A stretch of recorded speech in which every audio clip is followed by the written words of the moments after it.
Good afternoon, good morning. Welcome our audience, wherever you're joining us. This is Vuka Africa. We are so glad that you could join us for our series, our continuing series from last week. We had a wonderful conversation with Dr. Charlene. And this week, we are going to have a conversation with Kagisho. Welcome so much to the show. We do have to apologize that I know our poster reads Dr. Charlene was going to join us for the show, but due to unavoidable circumstances, we've had Kagisho step in on her behalf. And so we had a wonderful conversation last week. We were commemorating the HIV Vaccine Awareness Day. We had a very, very interesting conversation debunking the myths around the HIV vaccine. And this week we want to do a spillover of the same. And our lead project manager, our expert on the show, is going to give us a very wonderful, debunking conversation about it. And so, without further ado, I'd like to invite Kagisho. Thank you so much for joining us on the show. Maybe we could spend the next 1 minute or so just you introducing yourself to our audience. Over to you. Thank you, Gloria. And I just want to say hello to everyone and thank you for inviting me to the show. My name is Kagiso Bayapanya. I'm the lead project manager working for the HB10, and I work mainly with community engagement. This is what we do. We put science into layman's language and also debunking myths about HIV vaccines. The organization that we work for, it's mainly doing HIV vaccine research across the globe, North America, South America, Southern Africa, and East Africa, and some parts of Asia. So, and I'm happy to be here. Thank you. Wow. I'm so excited. I think, given the kind of background you've given us, I'm very excited to hear, what you're going to share with us about this myths that we want to discuss. And so we touched a little bit on that last week, but one that is quite interesting that I want us to commence with is this particular one that we've interacted with before that says when researchers interact with blood from participants during a clinical trial in the event that we have, in the clinical investigations going on. This myth states that researchers are going to sell an individual's blood. Is this true, Kagisho? Well, thank you for the question. It's one of the questions which a lot of people ask in communities. But the fact is that all the blood samples which volunteers who volunteer to participate in clinical trial, like HIV vaccine trial, uh, are taken to the laboratories to answer research questions. And then the blood is never used for any other thing or sold, but participants, for example, are asked permission for that blood to be used for that particular study or any other future trials. And for example, researchers with blood, they would want to learn about the immune system responses to the product which the participants have received.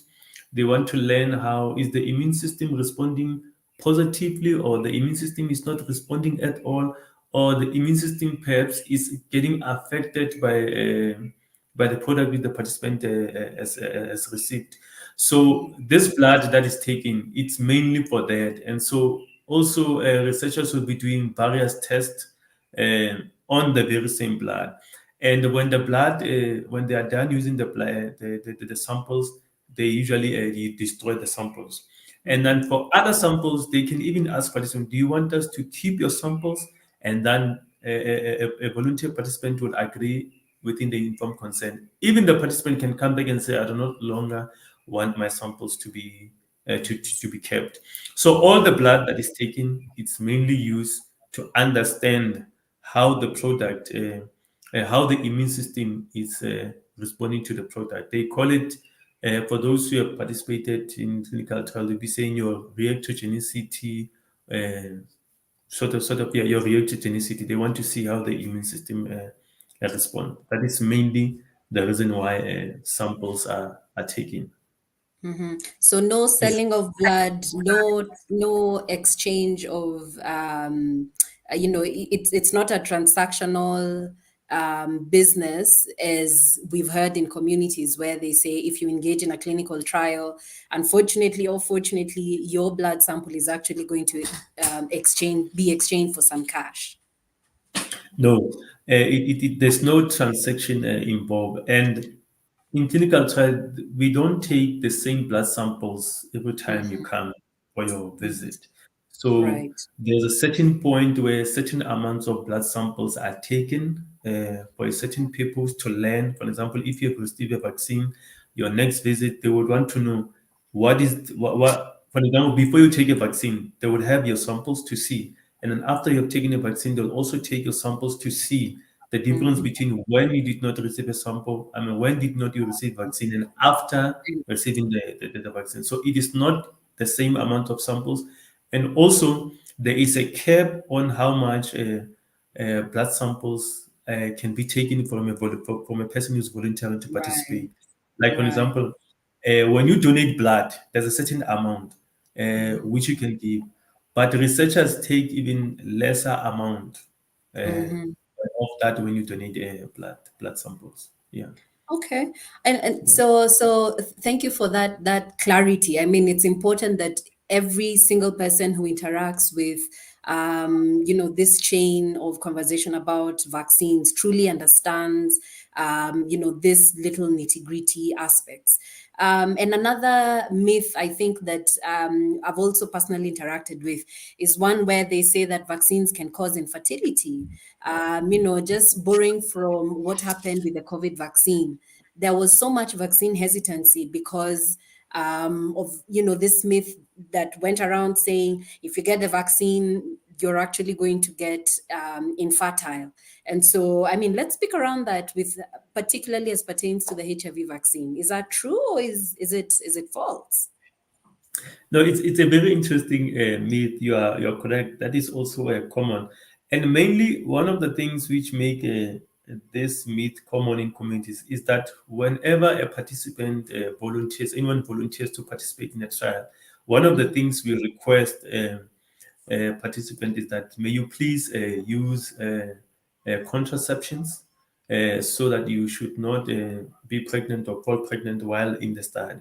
And the main reason for that is that, remember, for example, when we do a phase one trial where we want to understand whether this vaccine, for example, is safe or people can take it without being uncomfortable, you don't, if a person is pregnant or if a person is about to be pregnant, you don't want to deal because you don't know how this vaccine will affect the baby, the unborn baby. So you don't want to use a product which you are not sure how is it going to handle an unborn baby. Under normal circumstances, even for licensed medication, there are, when you consult as a pregnant person, doctors sometimes will tell you, I don't want to give you anything. You can handle this, or please, or they will prescribe even medication for children. Because when you are pregnant, whether culturally, medically, a pregnant woman needs to be taken care of. So, hence, in vaccine trial or HIV vaccine trial, there's a lot of cautions because safety is paramount for every trial that is been done, whether it's phase one, phase two. You have to make sure that the safety of the participant it's what your priority number one. So Up there. the reason I'm saying I'm answering this way is because this is one of the things that causes this myth.